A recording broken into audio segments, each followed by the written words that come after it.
Hello dear students, this is Pragati. आपण पाहतोय basic concepts in geometry practice set 1.2 question number 1. The following table shows points on the number line and their coordinates. Decide whether the pair of segments given below the table are congruent or not. आपल्याला काही points दिले आहे आणि त्याचे काही coordinates दिलेले आहे. त्याच्यावरून आपल्याला लेंथ ऑफ दॅट सेगमेंट काढावं लागेल. म्हणजे लेंथ आणि डिस्टन्स हे इक्वल असतं. तर सेगमेंटची आपण डिस्टन्स काढूया. सपोज आता इथे DE आहे, म्हणजे D आणि E ह्यांच्यात ह्या दोनमध्ये डिस्टन्स किती आहे ते काढायचं आहे. आता कोणते सेगमेंट्स कॉन्ग्रुएंट असतात मुलांना?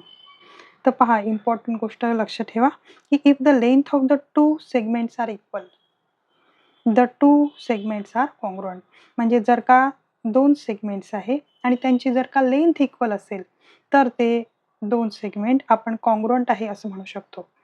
चला तर मग आपण पाहूया की पहिले सेगमेंटचं डिस्टन्स आपण काढून घेऊया आणि मग चेक करूया इक्वल आहे की नाही. तर इथे सेगमेंट DE जे आहे, कोऑर्डिनेट्स ऑफ D आपल्याला किती मिळत आहे? आपल्याला मिळत आहे -7. त्याच्यानंतर कोऑर्डिनेट ऑफ E आपल्याला किती मिळत आहे? 9.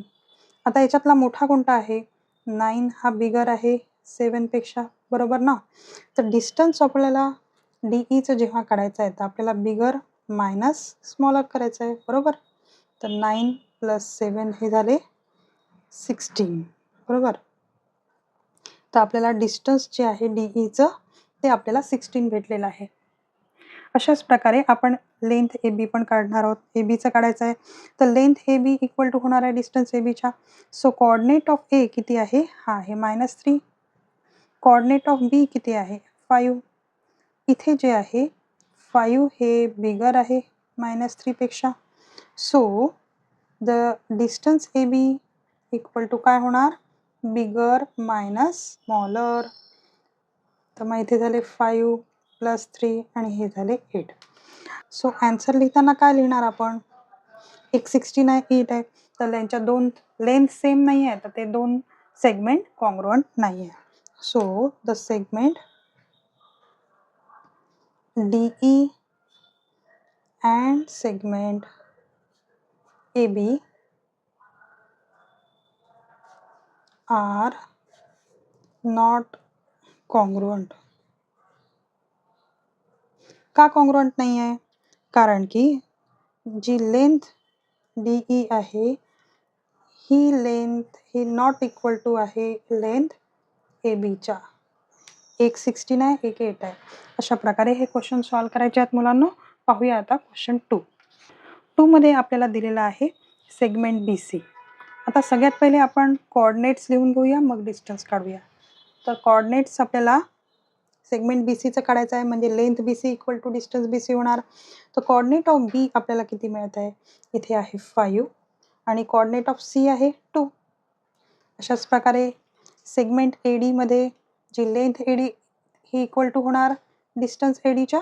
तर कोऑर्डिनेट ऑफ A किती आहे? इथे आहे -3 आणि आपल्याला पाहिजे D. तर हे झाले -7. तर सगळ्यात पहिले बिगर नंबरची स्टेप करायची आहे. बिगर नंबर कोणता आहे? 5 हा बिगर आहे 2 पेक्षा. मुलांना ह्या तीनही स्टेप्स द्यायला विसरायचं नाही.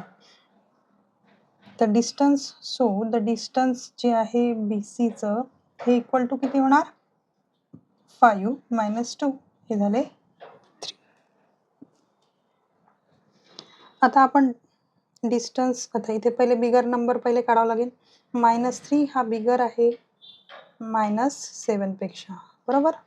-7 इथे. So the distance AD equal to काय होणार?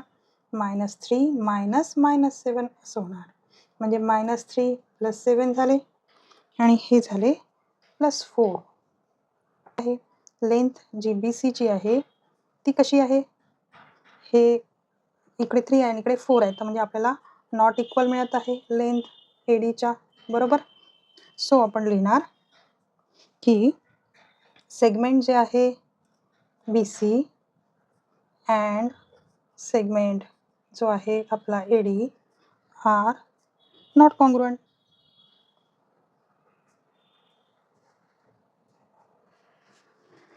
आता लास्टवालं करूया. चला आता लास्टवालं पाहूया आपण. सेगमेंट BE आणि सेगमेंट AD पाहत आहोत. म्हणजेच काय की लेंथ BE इक्वल टू जे डिस्टन्स आहे BEचं ते इक्वल होणार. आता आपण कोऑर्डिनेट्स ऑफ B आणि कोऑर्डिनेट्स ऑफ E पाहून घेऊया. कोऑर्डिनेट्स ऑफ B किती आहे? 5 आहे आणि E आहे 9. कोऑर्डिनेट्स ऑफ B आहे 5 आणि E आहे 9. तर इथे 9 इज ग्रेटर दॅन 5 आहे. सो द डिस्टन्स आपल्याला जो BEचा आहे तो काय मिळत आहे? 9 मायनस 5. सो आपल्याला भेटला 4. तर डिस्टन्स B आपल्याला 4 भेटलेला आहे. आता पाहूया ADचं डिस्टन्स. ADचं डिस्टन्स आपण प्रिव्हियस क्वेश्चनमध्ये पाहिलेलं आहे. ADचं डिस्टन्स किती मिळत आहे? डिस्टन्स AD इक्वल टू आपल्याला 4 मिळत आहे. बरोबर.